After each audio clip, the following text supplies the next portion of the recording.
Yes, Naveen, you wanted to add to this now? Hi, Ishita. Hello, everyone.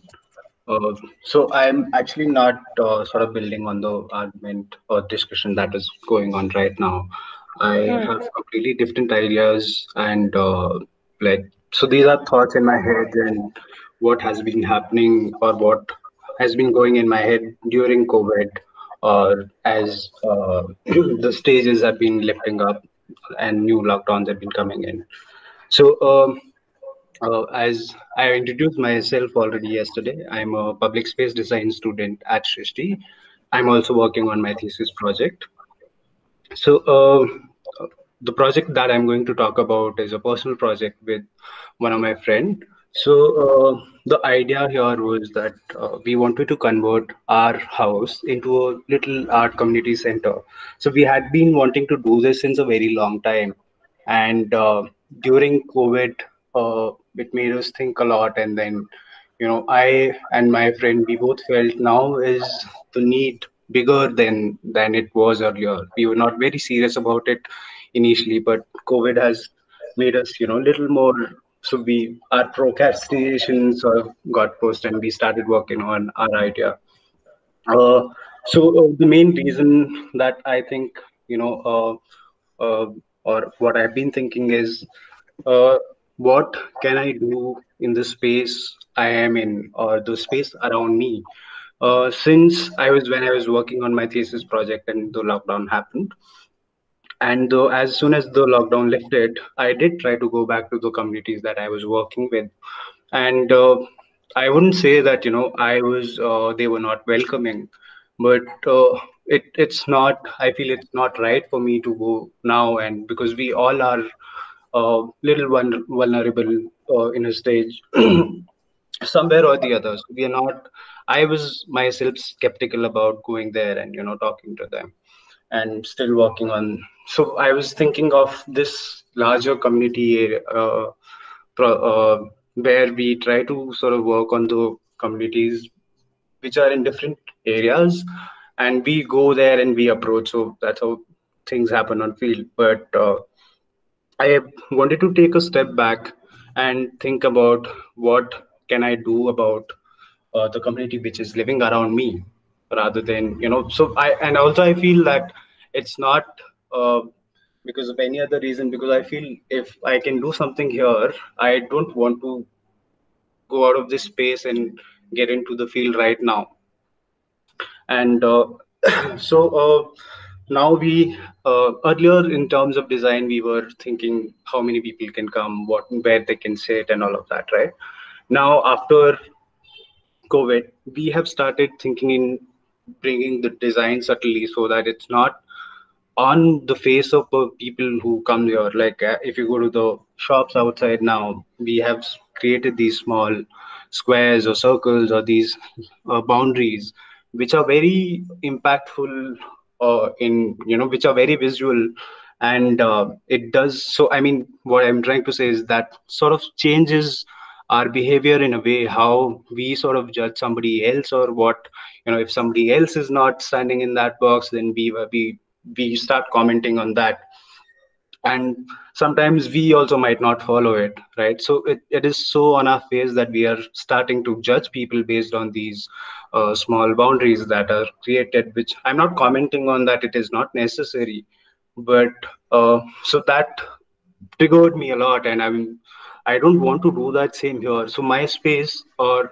what my house is a bigger space where we wanted to people to come and collaborate, co-work, and so it's also exhibition gallery space where a lot of artists and designers and other practitioners have been coming in. But now we have started thinking what number of people can come in at a time. And if, say, 10 people come in, then what are the spaces that can be allocated? How many people can sit in one space versus the other space? So that has sort of come into our mind, and we are thinking on of designing our space on that basis right now. We don't want things to be on, like, we don't want things to be very vocal in when it comes to design. I don't want to create the boxes in my house or outside my house, you know yes, it has come into our behavior right now. Like, and I don't want to add to that behavior and say, hey, look, this is what your boundary is. I'm thinking on terms, what can we do in terms of using different materials or sound, or different senses which can tell people that I or remind people that this is the situation right now, and it is very subtle but not very derogatory or on their face. So now we have again all we have put together all our ideas, and we are still working on our designs. And meanwhile, now we feel that since the other spaces will take a lot of time, and we really don't know when can people start going back to these cafes or galleries, and at least get out of their houses and go to some other place to get a different perspective or different change of a place also.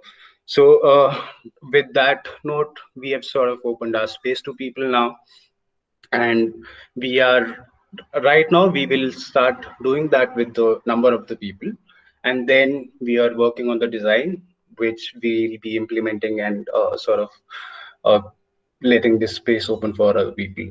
So yeah, this is what I had to say. The crux of the matter was that what I personally have started thinking, what can I do where in the space in the community where I live in. The I've closed my boundary that way.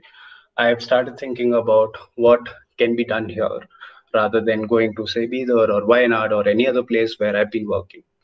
So yeah, thank you. Thank you, Naveen. I think that was again important, where you sort of brought us back to the responsibility of perhaps an individual or a smaller collective. I think that is how we're all seeing responses from Sonia and Sanjay about working at the micro context of what we can do. So yeah, I think this navigation between what the state and the systems can do and then what we can do is constantly happening.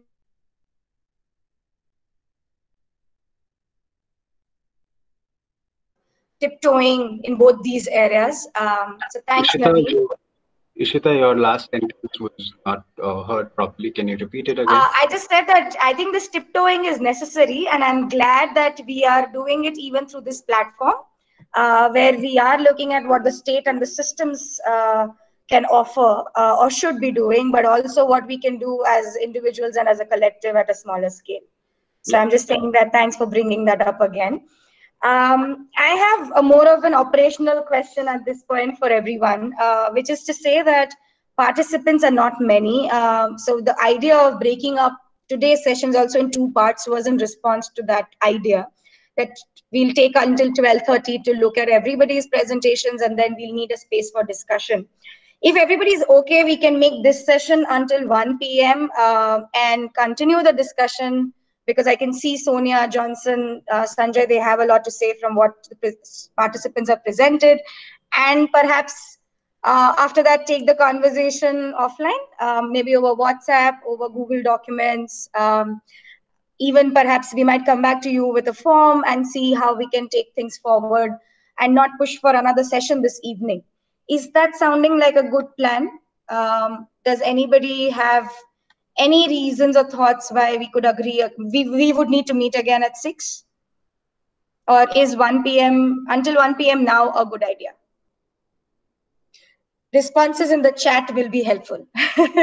Okay, Naveen, Sanjay, thank you.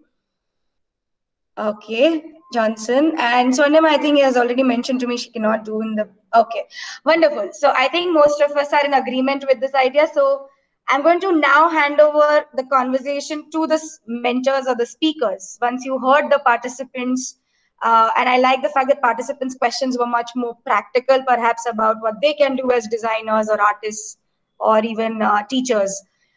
So Sonia, over to you. And after that, Sanjay, you can add your points, and then we can come back to the ideas which Johnson has been sharing with us.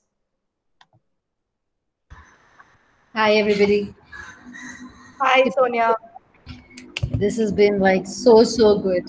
I think Yes, very rich, Yes. very rich, and very diverse, and Mm. I'm amazed at the amount of information that has been gathered almost overnight. And sure, it's not just overnight; must have been in everybody's mind for so long, but just to put it together and Mm.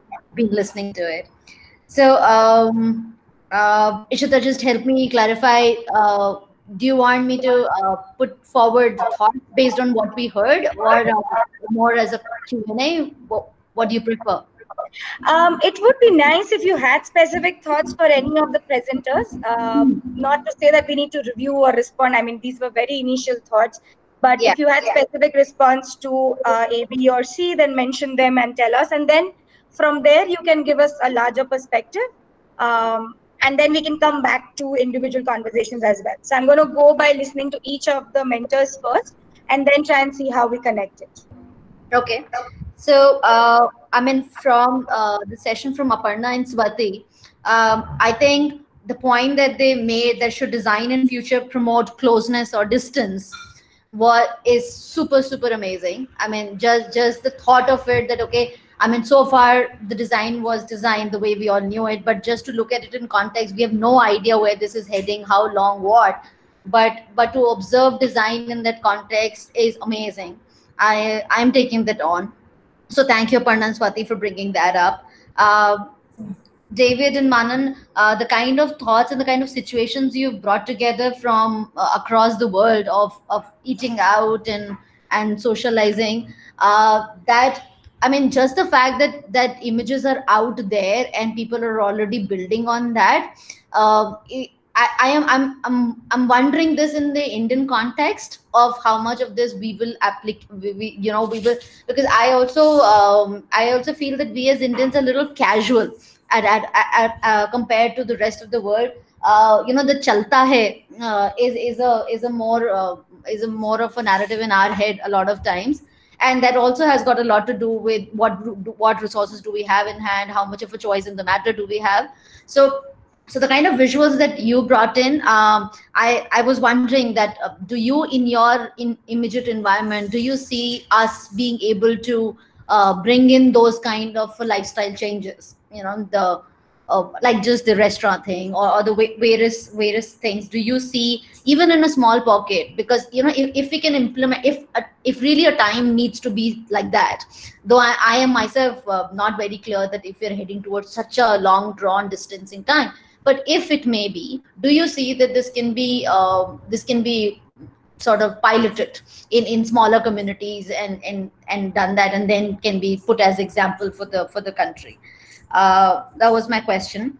And from Sunena, the untouchability factor that you guys put in is totally so true. It's already happening. It's just, I mean, the example of that I could say is that I mean, the first instructions that came in was to stop the domestic help, as if the domestic help is going to bring in the virus. Agree that that is because they go to multiple places and they touch base with a lot of people, but it is, I mean, marginalizing that, and like even to say that okay, you don't do this, you don't come near me. Like, I mean, just a very small example of every time I would go out in these days to even to just get vegetables, I could see the people from sort of the from, I mean, our neighbors and stuff would not want to stand. They're okay standing next to us, but they're not okay standing next to a laborer who would also be probably in that sort. What is that? I mean, what does COVID has to do with the status of the society? But because that is a very deep down thought any which ways, it's just getting deeper, and it's like chance per dance. It just gets deeper, so that's scary. And I think we all can together bring out very very verbal communication, like announce it that we can see it. It's very apparent. Stop it. I think it's time to do that already, if not later, because that's like, I mean, that's not something that the government or the state or anybody else is going to work on. It's something, if we feel it, we must bring it out. Rahul, you mentioned about communication for marginal and how they can communicate with us. Brilliant. I feel radio could be a very very strong set, and of course social media, the vernacular social media could be very strong things. I mean, one thing that is good is the availability of internet in a lot more places than it ever would. But then radio is pretty much everywhere. We should look at how we can get radio together to bring the voice of the people from the other end to this end. That way. But of course, I mean, this is exactly where a lot of us have touched in, is the commercial part of it, and the corporate bandwidth of what they want to see. But I mean, overall, across everybody, I think we have all lived years and years looking at how helpless we can be, and how organizations and corporates, like, at the end of the day, we end up saying kya kar sakte hain, this is how their whole business model works. But nahi, abhi karna padega, because their business model is their business model. But if it doesn't work for the common people, we got to do something about it. Because in any situation, it is the common person who's suffering in the day. I mean, I'm sure everybody's suffering, but not as much. So we got to voice that, and we got to get radio or the vernacular social media, turn it around for the voice to come from the other way around. And of course, that will have its own side effects as well, but we got to build that in as much and go gradually with it. Rick's point was super amazing. How I just loved it, how he connected his personal experience of isolation to procrastination, and that being an endless loop leading on to minimal interaction can lead to things like depression and all of that. But him saying that art should be used to express and not just like look at it as a commercial thing, because yes, that is a very subtle difference, however much we say that the fairness of a profession and things like that. But art is a stream which can express, software development can also do that, but not that deep and not that touching, but art can do that. So yes, art should be, and this is exactly our discussion that we have been also there at Match My Talent, is that the artists who are able to express for so many of us are right now not able to use that art for their own benefit. It's like aapke paas ek strength hai, you have a particular strength, you give it out to others. With your strength, a lot more people get that strength and agility to live through a time.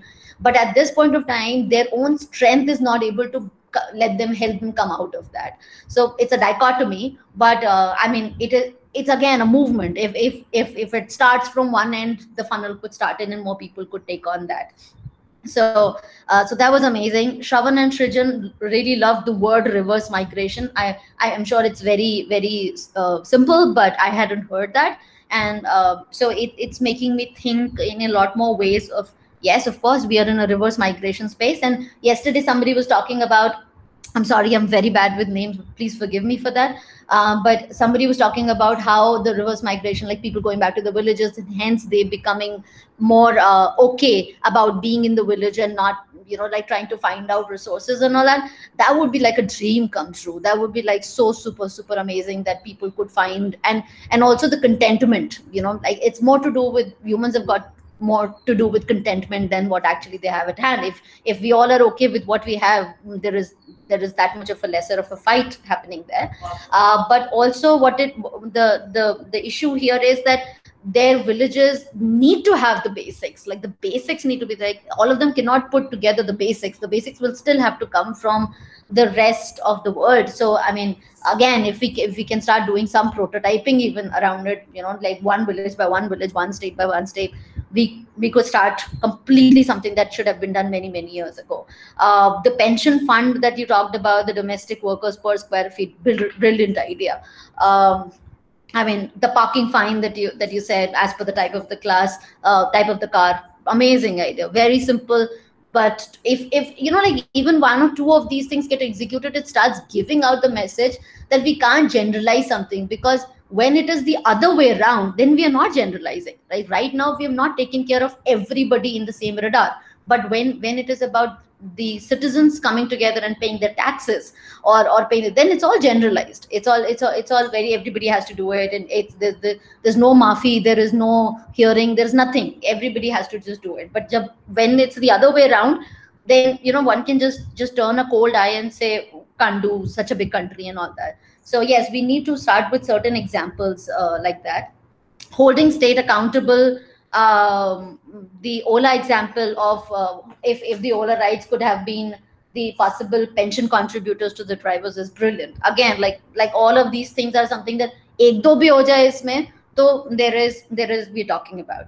And so the whole thing that I wrote in the chat as well, I think it's time for us to like ask for super clarity on what are our rights. We all have a very, very generalized information about what are our rights, and in a time like this, it all is flying out of the wall because there aren't any rights. Like we all are fending for ourselves, or we're fending for others as well. So rights hai kya, wo bata do bhai. And then we should not be sitting with that, and we should actually be saying that, okay, listen, this is what I do for the country, this is what I do for the community, so this is my stake in the business, if it all has to look like a business, and so this is what I demand. And we will have to we'll have to design our demands, we'll have to write down our demands and present it and push for it to happen. That's what I thought. Sorry. Thank you, Sonia. That was very comprehensive, and I'm glad you ran over. I mean, took us through all the different points that you had in mind. Swarnima, over to you. Thank you, Ishita, for letting me go next. I promise I won't take much time. So basically, I think first of all, very, very well done to all the people who presented. I particularly wanted to be here for this session because I really wanted to understand what are the different approaches and perspectives of all the students and architects and designers who are working on these issues. And there are a few things that stood out to me. One is, of course, when some of you presented that, what does it mean to live online right now, and what does it mean to be social right now? And there are a few things that I would like to talk to you about. One is when someone mentioned untouchability. Now, I think when it comes to untouchability, I would request that we, sort of examine various aspects of untouchability. For instance, we understand untouchability primarily in the perspective of caste. And when it comes to class, of like domestic workers and, vegetable vendors and things like that. Another perspective around untouchability is the purity and pollution when it comes to women. So even now we will see that in many cities, especially like my hometown, Lucknow, where I know a lot of people who still, believe in a lot of menstrual taboos of untouchability. There are a lot of people who still believe in new mothers who have started menstruating again to not be, to be a little sequestered during this time. So I would like to also talk about untouchability from the lens of, social behaviors and purity and pollution when it comes to women and their life processes. And what can be some subversions of the kind of menstrual huts and these things that we hear from all across the world. There are countries like Nepal and even some places in South India that still have menstrual huts where women are isolated during menstruation. And what if we can subvert that? And what if we can create spaces where women can willingly isolate themselves, but in a more comfortable situation where they have their own agency? And another, if we want to take this line further, what about self-isolating spaces or, comfortable spaces for other menstruators who are not women, like trans men and non-binary people who do not find any acceptance to even the fact that they are menstruators, So my question here is, can we subvert the notions of purity and pollution and put agency in the hands of those who are, who are isolated? And can we think of designing spaces that fit this agency? That is point number one. Point number two is that, when we are thinking of designing spaces of any kind, there is a demographic that I would like to bring to one's attention and some perspectives. For instance, when there was in Delhi, right before the pandemic broke out, there were all these issues of riots, and that threw up a lot of questions about, what exactly is, the problem? What exactly, there are all these right-wing debates and so many things going on. And a lot of, people who are Muslims and, they are part of the intelligentsia, and they spoke about something. They spoke about denigrated spaces. They spoke about how, when people are protesting on the streets, and there is this allegation that, oh, these people are blocking the streets and they're blocking the economy and the traffic. A lot of people said something that is so important. They spoke about how there are spaces that are for Muslims and caste people and other marginalized demographics, and how those spaces are ghettoized, and how they do not have access to the larger, more beautiful spaces and parks and stuff like that. And there was such a there was such a wonderful and granular debate around the politics of space. So when we talk about designing spaces, I would like to say that we are in a habit of saying urban spaces, rural spaces, urban people, rural people, or people in tier 2 cities or tier 3 cities or whatever. But I would like to share, how can we look at it in an even more granular fashion. Even in places like South Delhi, which is considered, all over India to be one of the poshest and the most upscale spaces, there are pockets that are, specifically designed for people who are not only not privileged, but they are not allowed to partake of any privilege when it comes to space, when it comes to access, when it comes to resources. So how can we talk about redesigning spaces from this urban lens as well? That even when we're talking about, urban spaces and upscale spaces, how can access be more democratized? Now, there is another thing that over here I would like to talk about, is that there is a denial many times that India's future lies in the urban spaces, because there is more urbanization happening, and a lot of our policies do not reflect in equipping our urban spaces to deal with this new reality.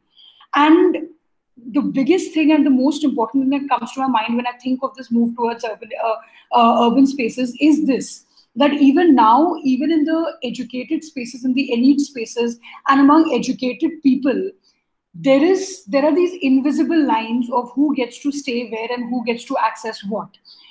So these are some thoughts I wanted to share with you. And, I also want to share that I'm working with many urban planning and designing collectives all over India. So especially from the gender and health perspective. So I will be very happy to connect with as many of you offline. And take this conversation forward and connect you with other people who are interested in this. So please, you know where to reach me. I can request Ishita to also share my details. So yeah, these are some preliminary thoughts I wanted to share.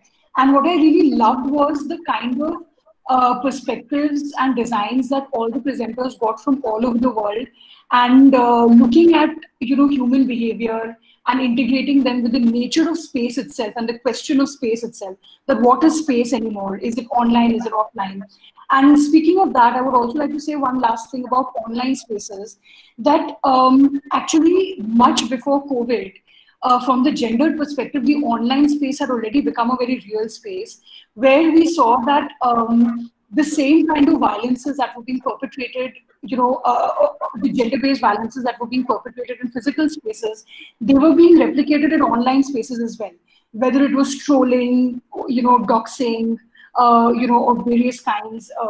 The UN has commented a lot on online violence, and that space for trans people, for women, for people with mental health issues, that space had collapsed a long time ago. The space between online and offline. So my question is how to redesign them. My question is not how to reform, but how to redesign. How to redesign all these spaces, all these collapsed spaces, so as to reflect the new realities of our living. So yeah, that's all I would like to say. And I'm eagerly looking forward to speak with more of you in the coming days and weeks. Thank you, Swarnima. That was very useful that you sort of pitched in at this point before you would leave. In fact, we were curious if you had few more minutes, if anybody had questions directly for you, because we couldn't speak with you yesterday also. Is that possible right now? Oh, or would yeah, absolutely. If somebody has any direct questions, more than happy to answer. Anybody, I think at least one person, if anybody has any questions and wants to switch on the mic, rest of you can perhaps put your name in the chat. So I'm just opening the document from yesterday. So there was one question which says, how can one bring awareness about issues women go through in a family that has mostly male members. For example, a mother would not even open up to her 3 sons about PCOD or hysterectomy. She would rather say, I wish I had a girl child, and at least she would have understood my problems. I think this is Naveen. Naveen, is that correct? Sorry, I'm assuming over here. Yeah, this is me. Okay. So, Swarnima, that's one question you could start with. And participants, if anybody else has any direct questions you want to interact with Swarnima, you please put your name in the chat. Yeah. So thank you for that question, Naveen. And I think it's a very, very important and very fundamental question at this point, because, what I feel is that, in our society is still patriarchal. I know a lot of people hate to acknowledge it, and they always want to say that, oh, but things are changing. Things are changing, thankfully. And for better or for worse, in this patriarchal setup, I personally believe that male spokespersons have a lot of responsibility and a lot of influence. Now, what you said about mothers with 3 sons, actually, I would say this is my first-hand experience. When I got married, I was married into a family where there are 2 sons, and my mother-in-law actually heaved a sigh of relief when I came in as the elder, daughter-in-law, and it was like, there was this floodgate of emotion that sort of, came out. And I feel that men can be allies, they can be allies. There has to be some investment. And I have seen this in the men, not all, but some men that I've been surrounded with, because there are a lot of men who are now increasingly asking questions on behalf of the women whom they love. They can be wives, mothers, sisters, friends, colleagues, whatever. In our community, when we opened up our community, we had 60% women and 40% men asking us questions. And that is a huge number. That's a massive number given where our society in totality is right now.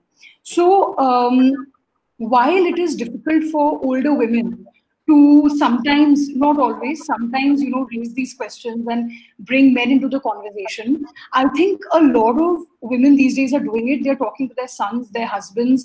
Even I talk to my father-in-law a lot, and he used to be very embarrassed in the beginning, but now he totally sees where one is coming from. So I think talking to men slowly and gradually and, making them allies is now an easier task than it was before. And there is a lot of merit in it. In a patriarchal family, like when I got married, my father-in-law emerged as my biggest ally, because he was the one who would say that, why should my daughter-in-law eat last? She could when you all came over for dinner or something.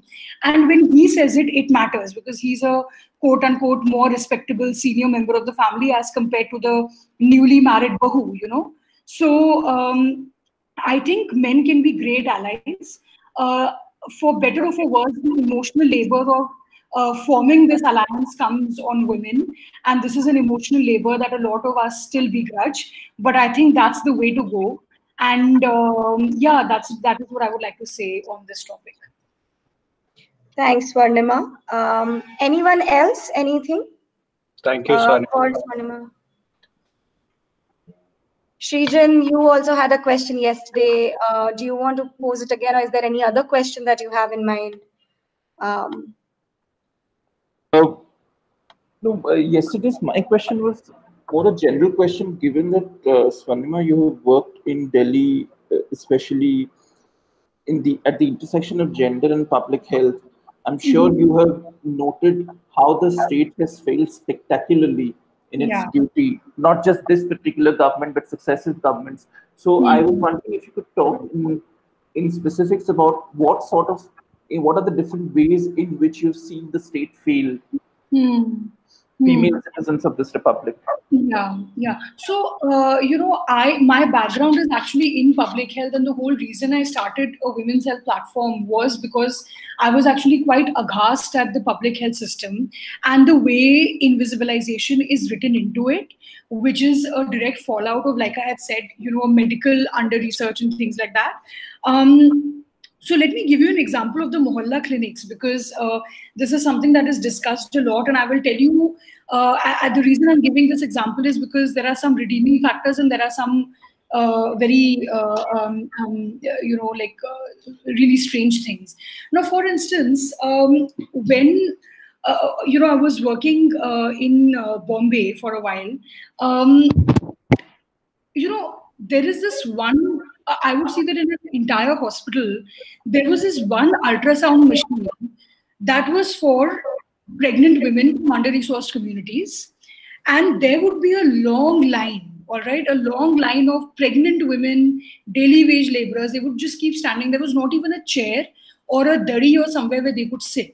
And if there were too many people and it was like 6 p.m. or 7 p.m. or something, they would say, what, ab ab kal aayega wapas, come back again tomorrow. We can't fit you all in. Now, now my question to this is that, okay, we are a poor country, we cannot afford a lot of infrastructure, we cannot be accessible and inclusive right away. But how can even an uncomfortable situation be solved with a little more empathetic design? Daily wage laborers, pregnant women huddled together in a space where they can barely stand, let alone sit. Can that space be redesigned? Similarly, when we talk of mohalla clinics, in some cases they are doing a good job, but in other cases, it's really all about the doctor. If the doctor is nice, then people are getting a lot of care. If the doctor is unaware, then then there is no hope for the patient also. So some doctors, what they have done is, we were doing a consultative thing with them, and they talked about how they have created sub chambers within their chambers, where there is one space where a woman can come and talk about her health issues. And there is a space where she encourages husbands to come and talk to each other about what their wives are facing. And periodically, they do chopal right outside the clinic to discuss these things as a family, as a community. But this is all about the doctor's initiative, the doctor's sense of initiative, and a doctor's sense of, like a self-starting doctor, basically. So if these very simple mechanisms are written into public health, where public health becomes a little more about designing empathetic spaces and not just, talking about materials, I think we can go a long way. Similarly, there's an organization in Gurgaon called BUD, Bacche Unki Duniya, where what they do is they have created child-friendly spaces in police stations. So this is an organization that works on child sexual abuse, and they were working with police sensitization, and gradually we realized that there are no child-friendly spaces in police stations. So when there is a fight between husbands, wives, and couples, and they come and then the child is traumatized, where does the child go? If there is a child who has been reported who has reported abuse, where does the child go? So now they're working to design child-friendly spaces in every police station. So these are some small tweaks that can be made, and that can really take our public health conversation ahead by leaps and bounds. So we don't need to overhaul our entire infrastructure and overhaul everything and get fancy equipment everywhere. Even without that, there are small tweaks in the way we imagine our spaces that can be done, which can change things in a very radical way.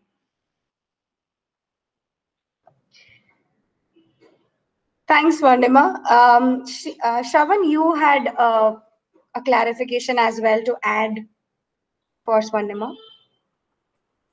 Yes, Ishita. Can I go ahead with the question? Yes. Hi, Swarnima. Shravan here. So my question is, it's more of a clarification. So through yesterday and today, you've spoken about a lot of ideas and tweaks. So I work with some NGOs in rural Karnataka, which is districts like Tumkur and other, where they are working with women empowerment, women hygiene. But sometimes what happens to them is they want to access this information, and there is an information equilibrium. So I just want to understand all these aspects that you spoke about. Is it available on an online platform which I can get them to access? I just want to. When you say aspects, I mean, are you talking about information and resources, or what exactly? No, just these ideas that you spoke of, right? Like I know that there's this NGO which works with HIV positive families, and what you spoke about, the specific child instance, that's a reality. So some of these ideas, if there is something like a short document that you have, so I can at least introduce it to them, and if they are interested, then I can connect you to them.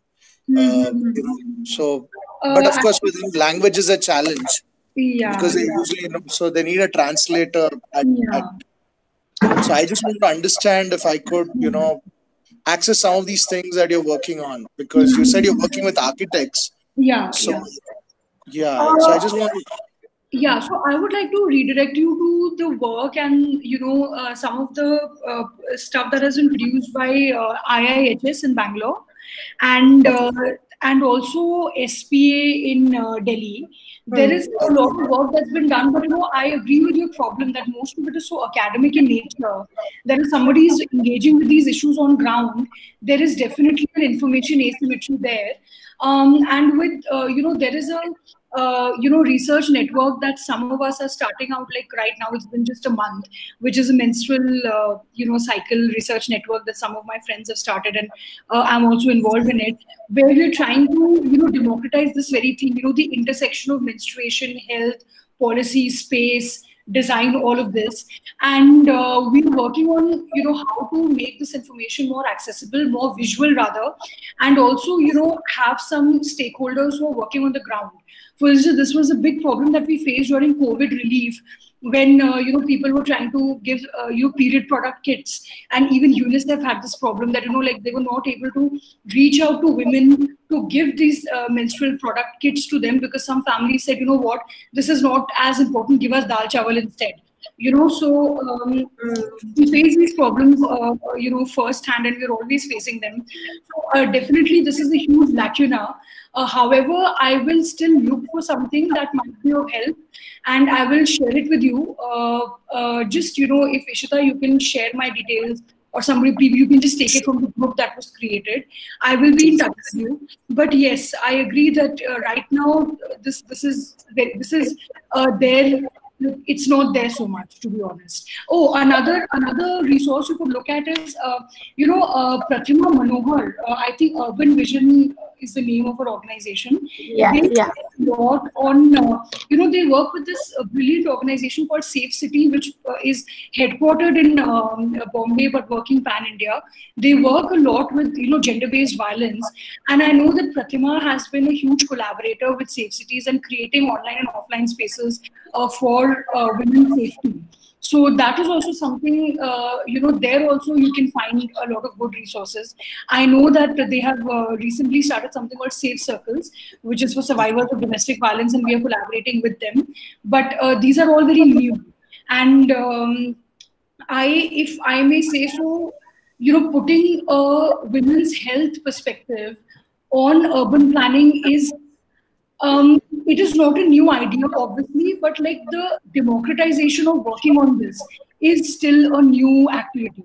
So the resources are few and far between. If I come across something, I'll definitely share with you. Sure. Because this same organization is also setting up World Women Centers, which is going to be run by rural women. So I was talking to him saying that hygiene should be a part of it and not just business and self-employment. So he agreed to that. So I was also looking. So I think these are useful resources. I'll look them up, and I'll get your contact details from Ishita. Sure. Two more organizations you could look at. One is Barefoot College, which is working primarily in Tilonia currently, and they have really redesigned the way Anganwadis are working in rural Rajasthan, and how they have really empowered women from the tribal regions they are working with to run the spaces and design the spaces the way that suits their traditional wisdom and everything. Another organization is Goonj, which everyone knows about, but particularly their campaign, Not Just a Piece of Cloth, where what they're doing is that they have designed programs and spaces where women are working on making cloth pads and distributing it in their communities. So Goonj does a lot of things, but if you could look specifically at this campaign, Not Just a Piece of Cloth, I think that would give a lot of insight into how to basically engage grassroots workers in this conversation. Sure. Thanks. Okay, thank you, Swarnima. Thank you, Shravan. So, Swarnima, thank you for staying a bit longer than the time you had. I want to take a minute more if everybody can switch on their cameras. I've learned this now, the digital way of taking group pictures before Swarnima leaves. If that's okay, whoever's comfortable, no pressure. But if we can have everybody's camera on, we'll take a screenshot, and that will be the memory that we met like this. And then, yes, we go back to the common presentation or the dialogue which we were having around the questions raised by presenters today. I'm just going to wait a minute more. Naveen Anandan, if you are switching on. Swati, if yes, she's here as well. Johnson, would you be able to switch on your camera if that's convenient? I just want to know whether to wait.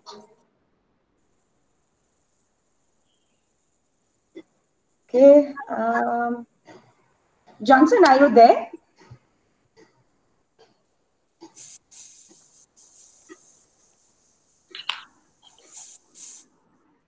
Okay, I'm not sure if he's there. All right, so everybody looks into the camera is what has to be done when I click print screen, basically.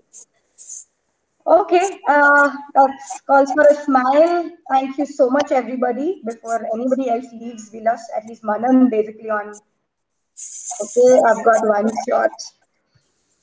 Rahul or Naveen, you guys can take any other. I don't know if mine is the best, but thank you so much, Swarnima, for joining us. And I'm glad that you could engage. And I hope that these conversations will go on offline as well. Absolutely. Yes. Absolutely. Thank you so much. I really loved, speaking with all of you and listening to all of you. It was so enriching for me. I'm sorry I couldn't stay longer. It's like it's 6 hours over a weekend. I'm like very little tight these days with all that's happening, and one is pulled in all directions.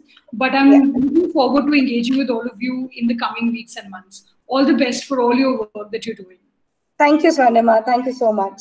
Thank you, Ishita. It was meticulously coordinated and designed. Thank you so much for the work that you're doing. Thank you. Thank you. All right. Bye. Bye. Okay, so back to the dialogue we were having across all of us. So Sanjay, over to you for the thoughts you had about the presentations we saw today, and if it connects back to the ideas you were sharing yesterday. Yeah, thank you. First of all, it's been wonderful listening to all these ideas and all that, especially for me because I work alone. So many a times, you think you're great, but, it's like, you're a frog in a well. Of course, even if you are an aware and a sensitive frog, you're still a frog. So thank you everyone for all your brilliant ideas and all that. I mean most of it is covered and I don't want to sort of keep going back and forth. But a couple of things that came to my mind while I was listening to everybody is one is from the first presentation. I'm sorry for the names and all that, but there is this question of need for human contact. And how quarantine has made us comfortable with solitude and all that. But I think it goes back to the message of stay home, stay safe. So if you have a home which is which has electricity, water, money in the bank, money in the food in the fridge and all that, and you're comfortable, I think there it makes sense. Not the kind of people that I work with where there are like 5 people, 7 people, 10 people in a small 10 by 10 room, or more in the rural areas, the house is small but there is space outside. So that is all part of the house. So that is something that is going on in my mind. I think the question there was can design cater to increase human interactions or keep a distance? uh, I think there is this whole fallacy that we need to keep this distance, and again it goes back to the same messaging. The wording of social distancing is something which is irritating me and is hurting me a lot. Yesterday on NDTV there was an interview with a hotelier, and the news anchor said what about social, and I think he was the first guy who upfront said that sorry, I don't believe in social distancing.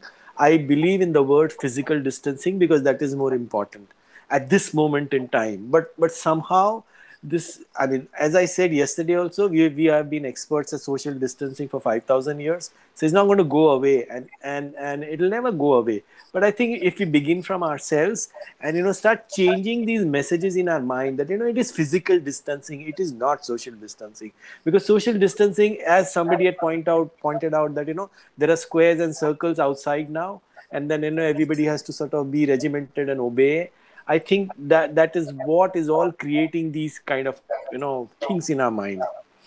So one is the whole messaging that has begun, like social distancing, or, stay safe, stay home, or, wash your hands for 20 seconds. Who the bloody hell has water for 20 seconds? Yeah, come on. Even I don't, keep the tap running. I just initial, wet my hands, get the soap in, and stuff like that. So I think these are things that we will have to really do it ourselves, because the government has already told you to become Atmanirbhar. So I think this is where we should begin first of all.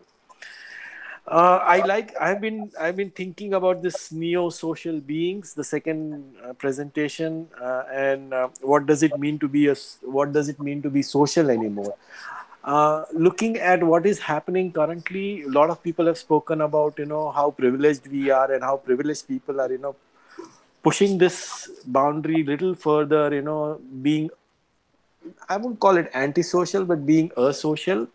And and the question that I need to ask is, are we really social anymore? Because as a country, we have really failed. But as an individual, what you have done will become more important. The other question that was posed is, about productivity. And I'll be very honest with you guys.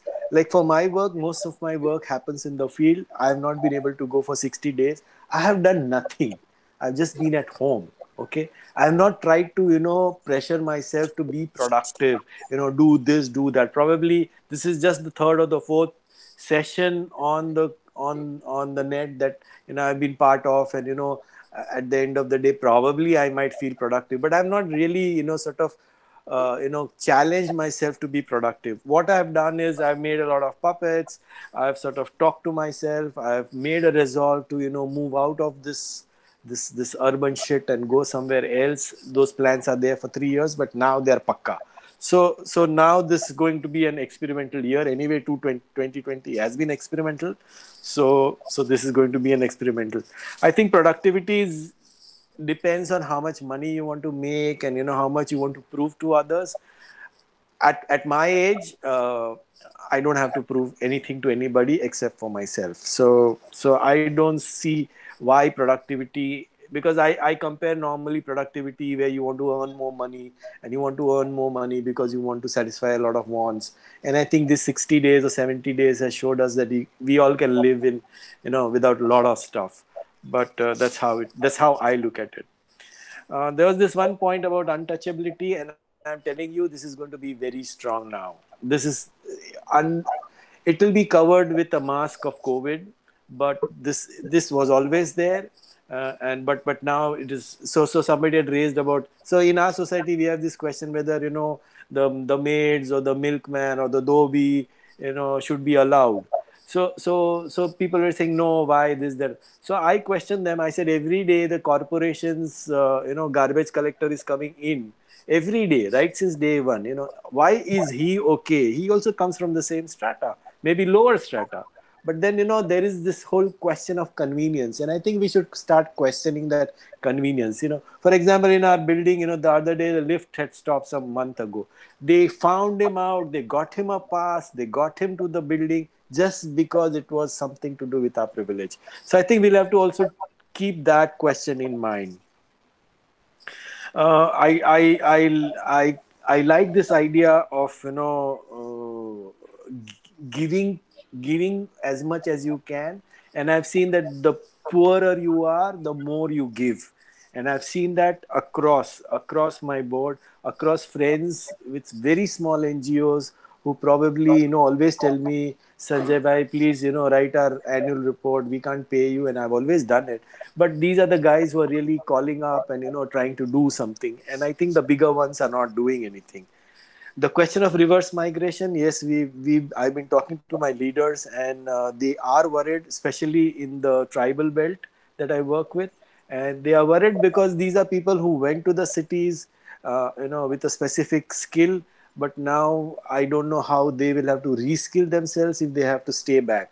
And most of my leaders said that I think once the fear is over, they'll be back to it, because whatever you say, all this humiliation, all this discrimination, all this hunger, and all this pain of walking home will soon be forgotten. Perhaps that is what my leaders are saying. I always keep arguing with her that, why can't you have a cooperative basis? If five brothers have fought, have smaller lands, can't they get together and have a bigger plot for themselves, which they have?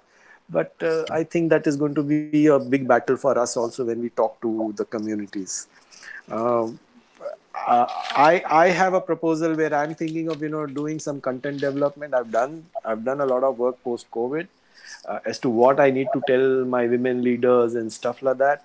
But Sonia had mentioned yesterday about this children's book where the text, then if you through a mobile, I didn't understand that, but through a mobile then it becomes an audio thing, and I would love something like that because not all of my women can read, and then audio thing also gives that whole feeling of somebody's sort of discussing with you, talking with you, and it is much more human than reading, the way I look at it from my women's perspective.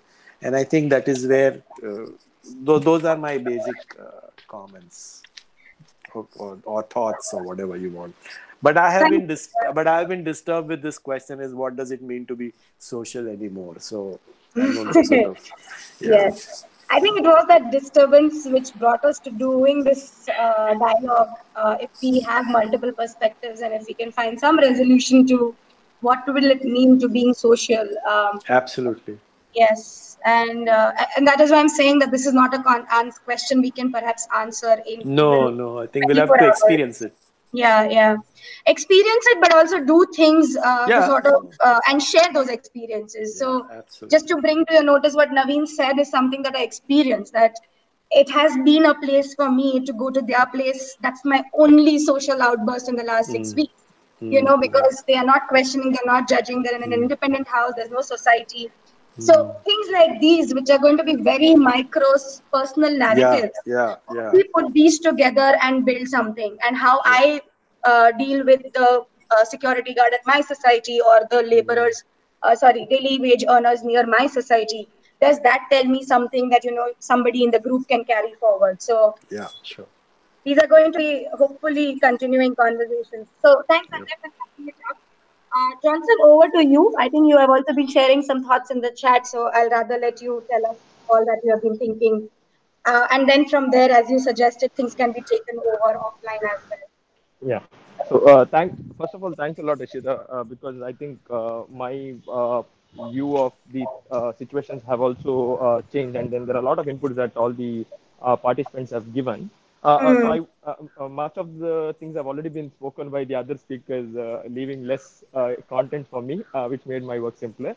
So I would rather, pick from a different perspective. I would rather give boxes for the audience to think through. So the first box that I wish to give is about financial literacy. I think especially right from the school days, we all have learned what is profit, what is loss, what is savings, what is principal, interest, etc., etc., etc. But then I don't know how many of us actually have gone to a bank and thought of saving money until we have graduated from engineering or all the courses. So that's possibly can art be a way for teaching financial educating finance in a much different way, and rather than being a boring subject, because that's the need of the art today. And if you take the first six skills that the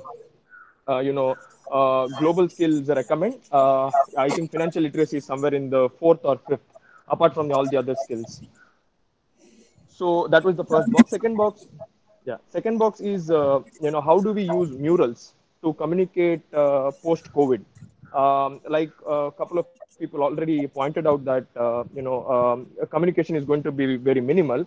So I mean, especially between strangers. So can there be can it be done through murals? So what contents goes into the murals that could help communicate more vehemently post COVID? The third box that I want to leave is redesigning kids spaces, because I'm more bogged upon by this thought that kids are not being, utilizing their energy, or possibly, indulging in activities that are actually developing their brains, especially for the age group of 6 to 18, when they are developing their reasoning skills. Being locked down at home can cause a lot of, uh, you know, uh, uh, uh, possibly the productivity is not going to be channeled in a much better way. So, as the audience already suggested about, making the spaces more productive. So, I want to leave this box to the audience. How do we think of spaces for the kids of the age 6 to 18, for them to indulge in activities that help them to be more productive? When I mean activities, there are three key points.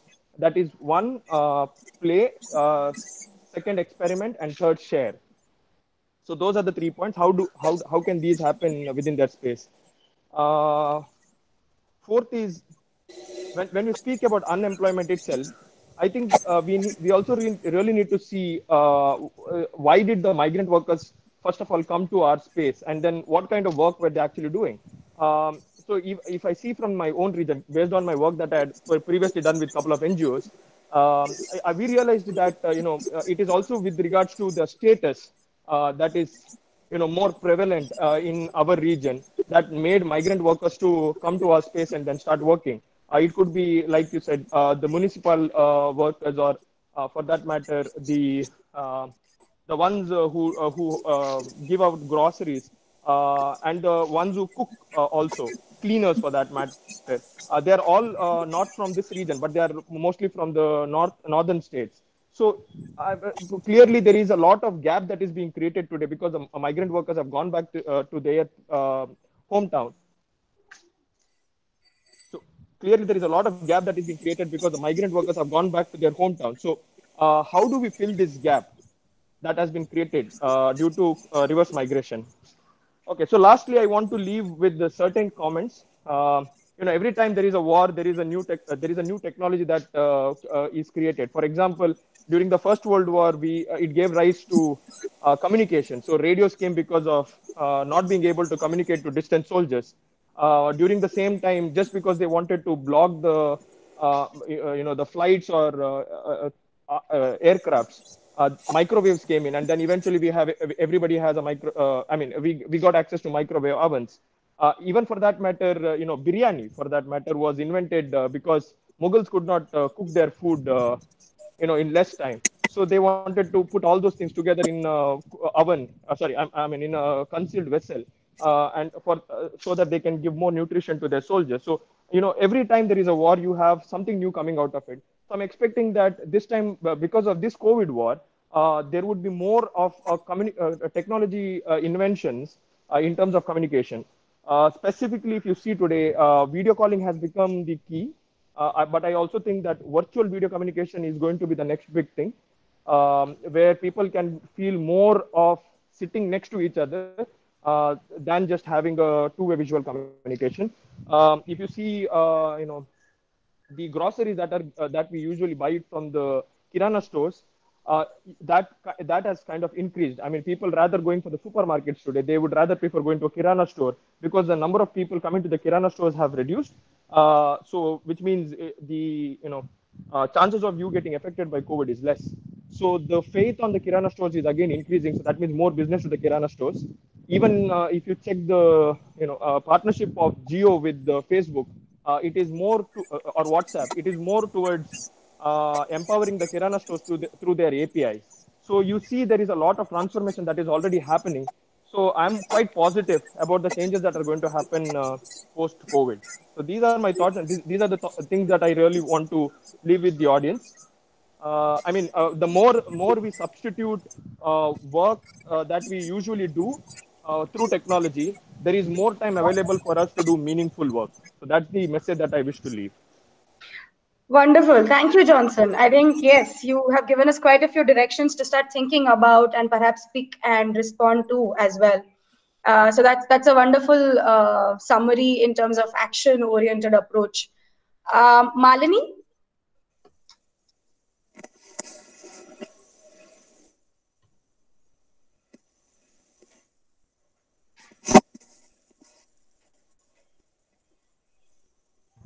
Hello.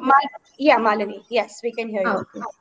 Okay. So honestly, I'm very overwhelmed by this session right now. That we had today, and like since yesterday, more than ever, the thoughts the thoughts that I had in my mind, which were disturbing, which I had shared with you and a couple of other friends earlier, started becoming even more disturbing. Not in a completely negative way, but it started, making me think more after the session yesterday. And today, I think I'm even more overwhelmed. So I'm not going. I don't think that I can do justice if I'm going to comment about each and every presentation in the order. So few things that I like. When I was listening to all the speakers, all the participants sharing their ideas, it was very meaningful ideas, and it sort of reflected their personal perspectives, even though it was related to COVID and it was related to the situation and the social being. It was related to their identities. And one thing that really struck me was when Sridhan spoke about a person having multiple identities. And, I always used to think how a person has multiple roles and how a person is not just one identity but has multiple roles. That really struck me, and I could see that when for example, when Naveen spoke about his space, converting his space into a very artistic space, because because he's a very good friend of mine, and I know how the experience is in his place, and it is very healing and it's very calming. And when Rick spoke about, like using art and culture, art and other art as self-expression tool, and so it actually spoke about person, how a person himself can be introspective, himself or herself, sorry, can be introspective and look into and use art as a medium to find clarifications about oneself. And other people were talking about business, more on like a larger scale, not just one but on a collective space. I think I'm not able to make conclusions or put my thoughts in a structured way right now because I'm too much overwhelmed.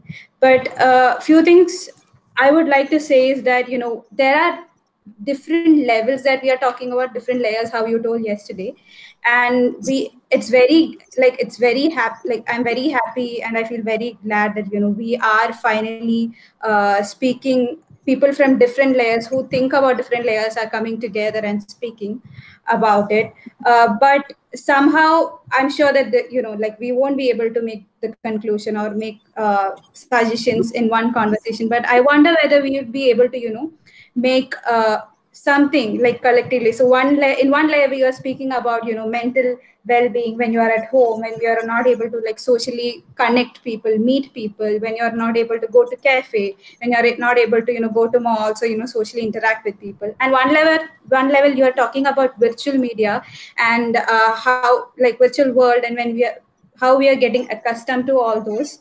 And one level we are talking about people who are struggling to live, survive, and how unprivileged people are going through struggles more than more now, like given the situations. And all these layers are different, and yet we are not able to find a solution. I think maybe because we are not still able to come out of our levels and think, be in the other layer and work for them, or understand their perspectives completely. I'm sure it's not possible to do it 100%, but I think it would be really good if we are able to try to understand other people's perspectives more. I think these platforms like these would be very useful for that. Uh, and also I think I started thinking about like how social we are, and it's sort of it's been my confusion or disturbance still like since few years now, like when you're talking about social media and like social media platforms like Instagram, Facebook, etc. I just realized that these days people usually compare to you, like tell you as a social being if you are socially active in those virtual platforms, but actually that need not be like a proper measure or proper scale to like tell you whether you are a social being or not. It could be other things also. So and also I think when you're talking about business, when you're talking about productivity, business and all, what I think is that not just design, but everything, like all the experts, all the disciplines, it would be very useful if people start to shift their mindset, to well-being than profit. So it's all about priorities. What if, and this situation, we just where everything is uncertain, we just really don't know.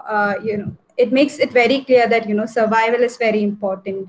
Being together is very important, and being mindful to what we have, and to to have gratitude what we have is very important. So why can't we shift the mindset from the sole profit to well-being, not just in terms of design, maybe in terms of business, maybe in terms of other things, all other things, because it is only through collective effort we can bring you face our new fears that we are having, and make a new normal. And also thank you so much for this wonderful experience, because it was so, I don't have the right word, because I'm so happy that we had these sort of conversations over the past 2 days. Thank you. Thank you, Malini, for sharing your thoughts and this dilemma. I think about when do we think about ourselves and when do we think about others.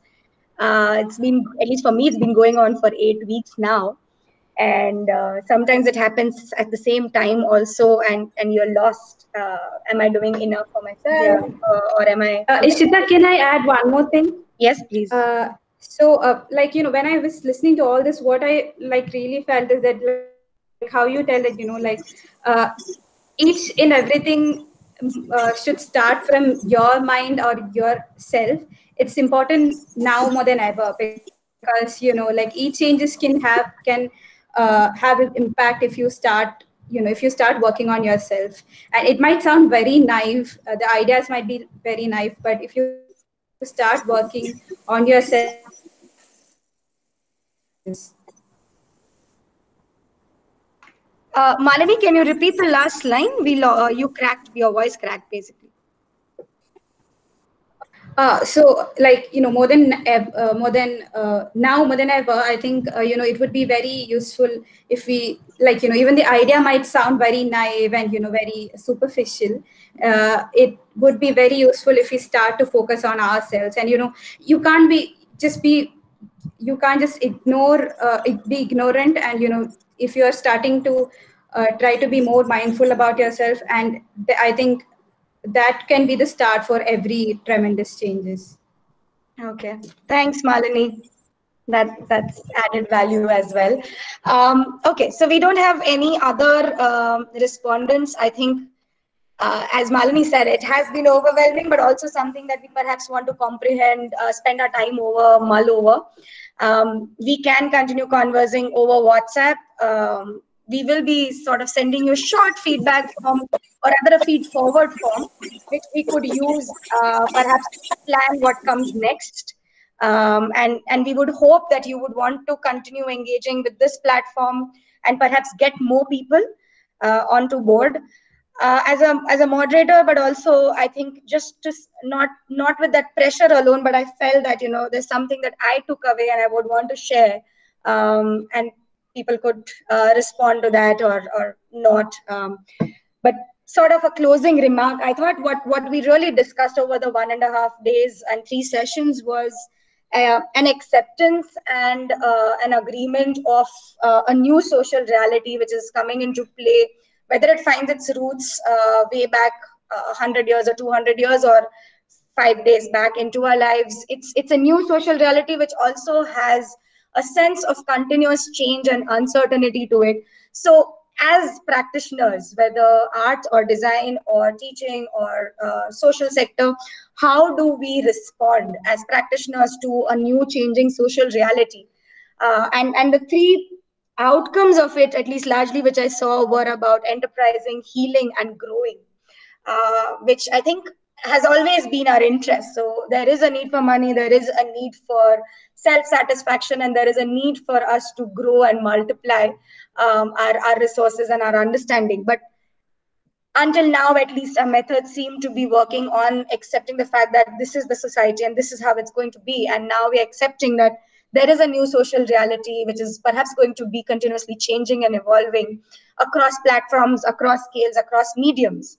And thus, what would my practice entail, and how would my practice respond to it? How would it adjust and modify itself every now and then?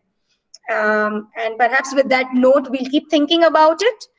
Thank you everyone for such amazing sessions and such amazing inputs and responses.